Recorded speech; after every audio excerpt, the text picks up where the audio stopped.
And today I'm an old man with a Ryobi R18IW3 impact wrench, impact gun, nut gun, rattle gun, whatever you want to call it, battery powered impact driver. Couple of things to note to start with: 3-speed, 1, 2, 3, variable trigger, and that works on all 3 speeds. And the middle speed, and forward and reverse.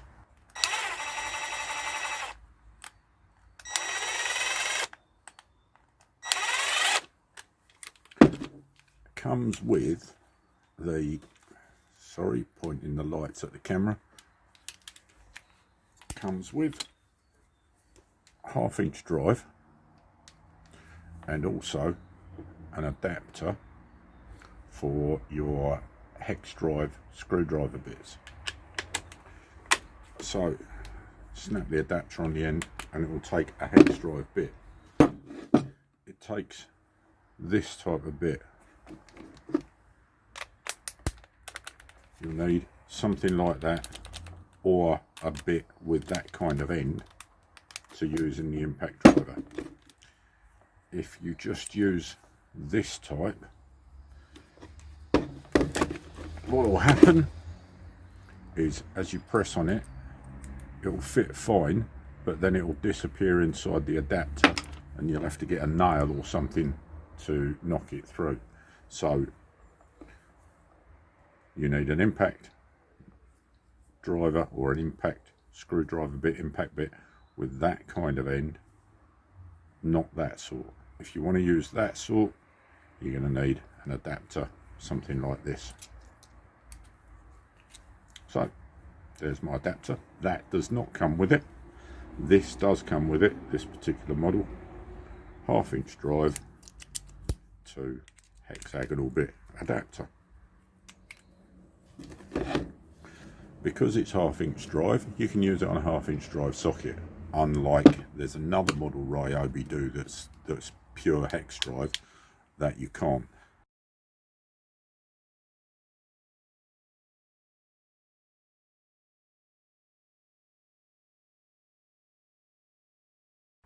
But I purposely bought this one because my background is in engineering with air powered impact guns, which we use for undoing nuts and bolts. It's actually only fairly recently that I've seen the application using screwdriver bits, particularly in woodworking. Never seen that up until about probably 4 or 5 years ago. Everywhere I've ever seen impact drivers used is in, I'll say, mechanical or heavy engineering, undoing nuts and bolts with a socket end. So one other thing to mention: if you're going to use it as an impact driver, really and truly you should use impact sockets, which are generally black steel and they are much thicker than a normal socket, and also they're an exact hexagon drive.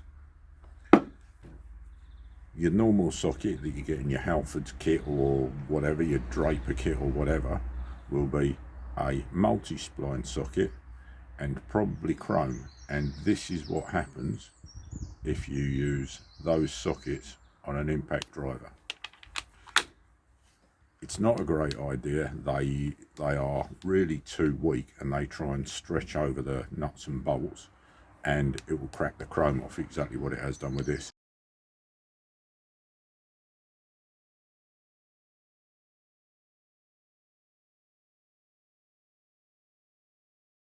Cut to a bit of video now where I'm going to show you the impact driver in use, taking a wheel off my van, and see you in a minute.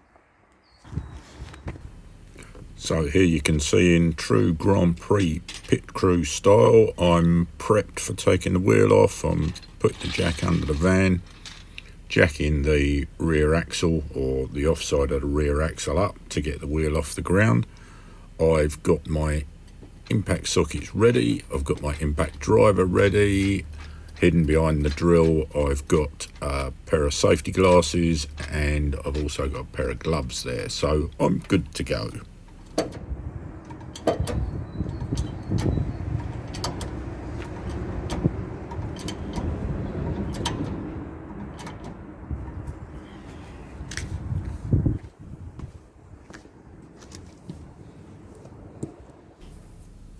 And off we go. So we put the impact socket on the impact wrench to start with. Ready for that. Put my gloves on.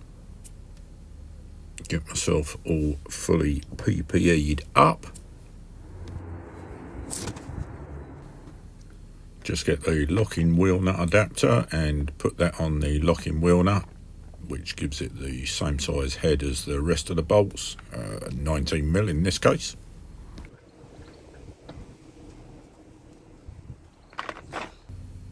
And then we're off, and I'm going to put a timer on it to show you how long it actually takes.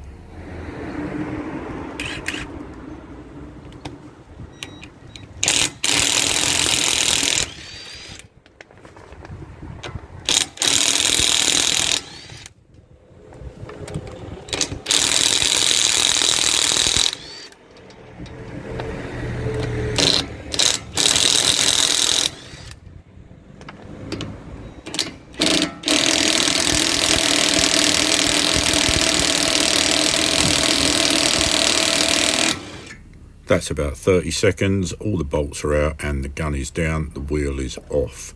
So now let's put it back on again.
And let's save somewhere around 1 minute and 10 seconds to put it back on again. All done. So a couple of minutes to fully remove and replace, not including all your jacking up time and your preparation and all the rest of it, but that's still a lot quicker than bouncing up and down on a wheel wrench at the side of the road when it's chucking it down with rain or whatever.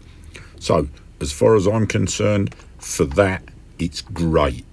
Would I want to be using it every day? No, it wouldn't last. It's a DIY level product. You're not going to be ripping wheels off a car every day with one of these. If you're doing it for a living, then you're going to want something a bit more industrial. But for the DIY, it's perfect.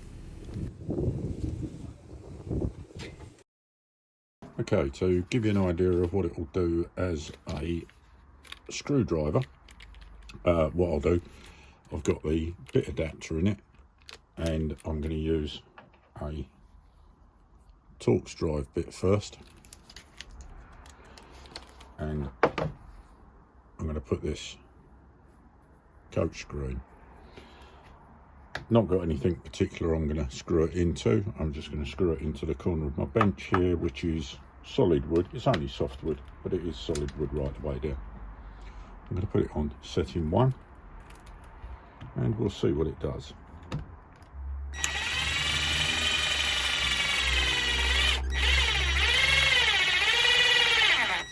No pilot hole or anything. And it's not doing it on setting 1.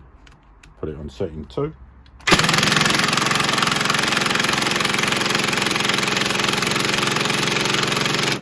driving it in okay, but let's put it on setting 3.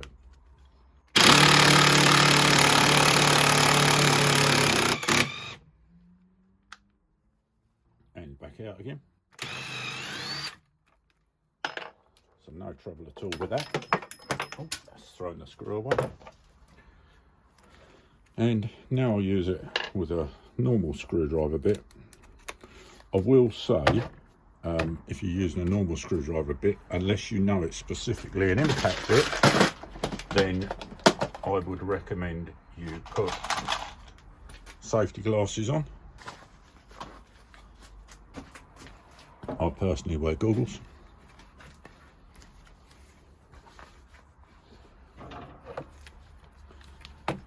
Put it back on setting 1.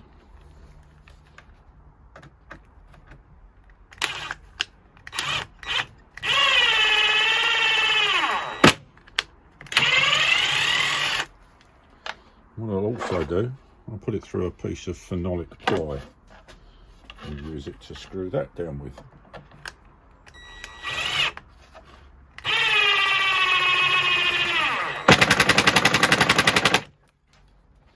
And that's plenty tight.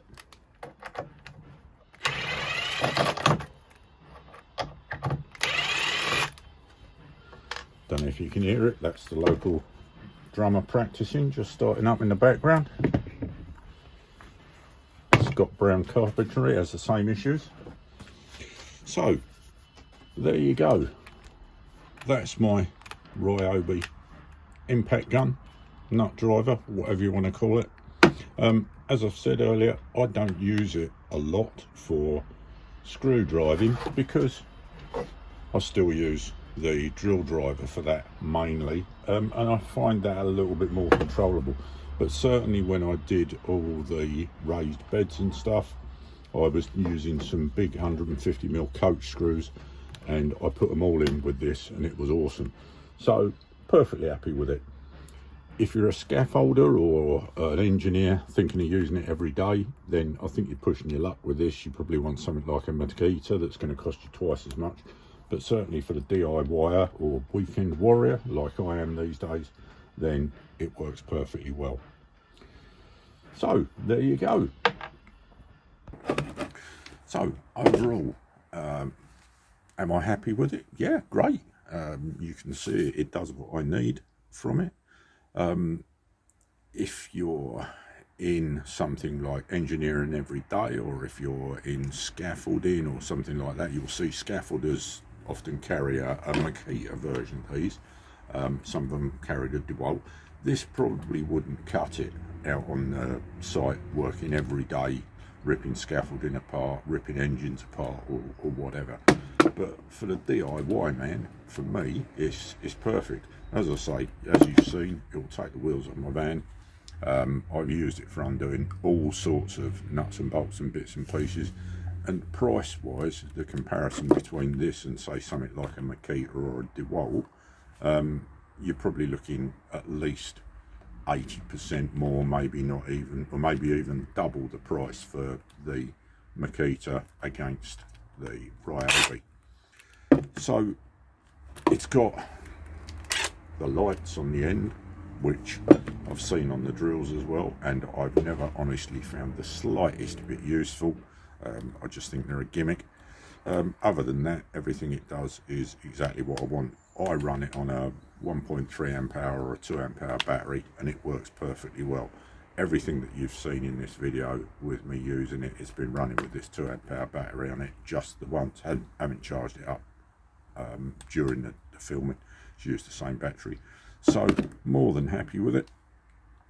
If you are interested in buying one, I'll stick a link down in the description, which of course makes this an advert, because I get a small amount from Amazon if you buy through my Amazon link.